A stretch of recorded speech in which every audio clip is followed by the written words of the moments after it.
ఒకప్పుడు మన రాజకీయ నాయకులు 20 లక్షల ఉద్యోగాలు ఇస్తామంటే ప్రజలు కూడా గుడ్డిగా నమ్మి ఓట్లేసేవాళ్ళు ఉండవు.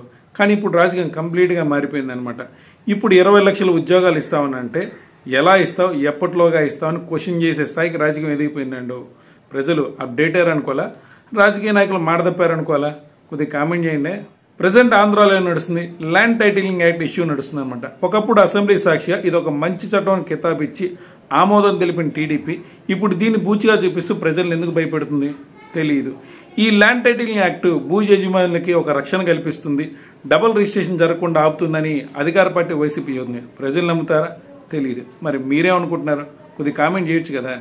జనసేన టీడీపీ పొత్తులో భాగంగా టీడీపీ జనసేనకి 50 పైగా స్థానాలు కేటాయిస్తుందని చాలా మంది జనసైనికులు ఆశపడ్డారు. కానీ రియాలిటీలో 24 అన్నారు, తర్వాత 21కే పరిమితం అనమాట. ఈ జనసైనికులు గట్టిగా కోరుకున్నట్టున్నారు. చంద్రబాబు గారు వాళ్ళ ఆశ నెరవేర్చకపోయిన ఈసీ ఇప్పుడు 50 పైగా స్థానాల్లో జనసేన గాజుల గుర్తు పోటీనిచ్చిందన్నమాట. ఇది కర్మ ఇస్ బిచ్ అని అనుకోవాలా, లేదు చంద్రబాబు గారి షాక్ అనుకోవాలా? కొద్దిగా కామెంట్ చేయండి. ఆంధ్రప్రదేశ్ను విడదీసిన కాంగ్రెస్ పార్టీ 5 ఏళ్ళు ప్రత్యేక హోదా ఇస్తానని కదా, ఇచ్చిందా? జరగలేదు. 5 ఏళ్ళు కాదు 10 ఏళ్ళు కావాలని డిమాండ్ చేసిన బీజేపీ తర్వాత అధికారంలోకి వచ్చింది. రాష్ట్రంలో టీడీపీ అధికారంలోకి వచ్చింది. పోనీ వీళ్ళేమని ఇచ్చారా? అది జరగలేదు. లాస్ట్ మూమెంట్లో అదేదో ప్రత్యేక ప్యాకేజీ అన్నారు కదా, అదన్నా ఇచ్చారా? అది జరగలేదు. తర్వాత ఎలాగైనా ప్రత్యేక హోదా ఇచ్చి తీరుతాం 2019లో అధికారానికి వచ్చిన వైసీపీ తీసుకొచ్చిందా? అది జరగలేదు.